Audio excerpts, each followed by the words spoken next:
जय श्री सीताराम जी महाराज की जय, लखन लाल की जय। फिरत प्रभु पूछत बन द्रुम बेली, श्री सूरदास जी का ये पद है। सिया जी का रावण ने हरण कर लिया है। कपट मृग के जाल से उसने श्री राम जी को पास उसको भेजा रावण ने, और उसके बाद सिया जी का मन करा कि प्रभु ये सोने का हिरन मुझे ला दो। भगवान श्री राम जी उसकी खोज में जाते हैं।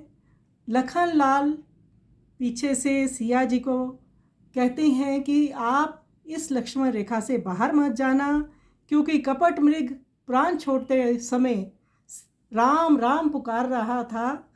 तो श्री लक्ष्मण जी चले जाते हैं। रावण उसी समय ब्राह्मण का वेश बनाकर भिक्षा के लिए आता है। सिया जी को कहता है मुझे भिक्षा दो। सिया जी कहती हैं आप यहीं से भिक्षा ले लीजिए।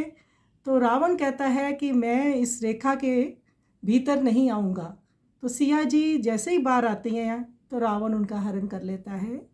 श्री राम जी जब आश्रम पर आते हैं तो देखते हैं सिया जी नहीं है, तो वो बड़े व्याकुल होते हैं, लखन लाल से पूछते हैं। तो सिया जी की खोज में वो वन वन जा रहे हैं। तो प्रभु श्री राम वन की लताओं तथा वृक्षों से पूछते घूम रहे हैं, हे बंधुओं, तुम में से किसी ने इस मार्ग में जाती मेरी अकेली पत्नी को देखा है? अरे पक्षियों, अरे सर्पों के राजा, अरे स्कंदरा के स्वामी, अब की बार श्री जानकी जी को बता दो और मेरी विपत्ति मिटा दो।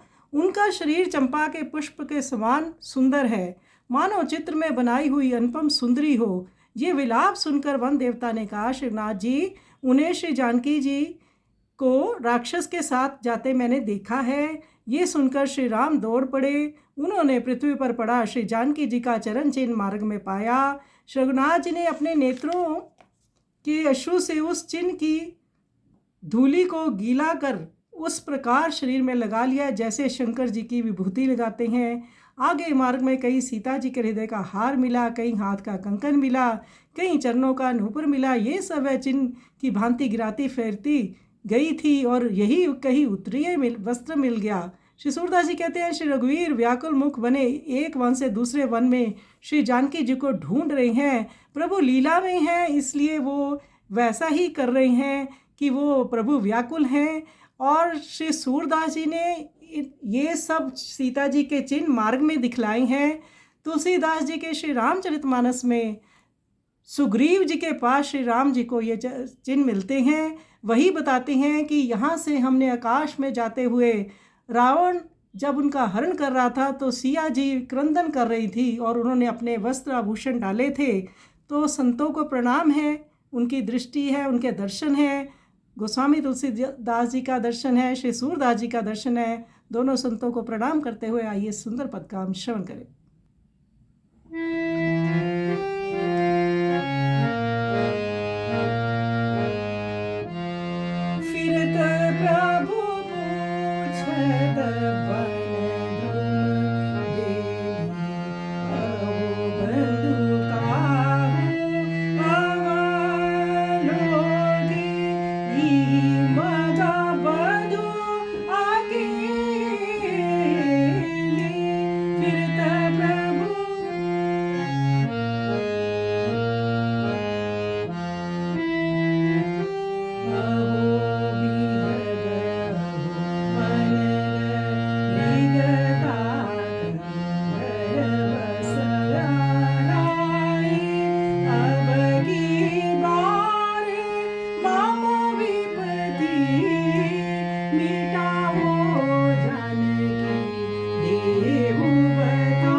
मुनिया हारि कहूँ घर कंगन कवच कहूँ चीरा सूरदास बन बन अवलोकत बिरधि बदन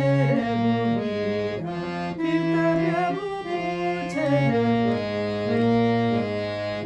फिर त प्रभु पूछत बन तुम बेदी अब बंधु काहू अवलोकी ई मग बधु अकेली फिर त प्रभु पूछत बन तुम बेदी बन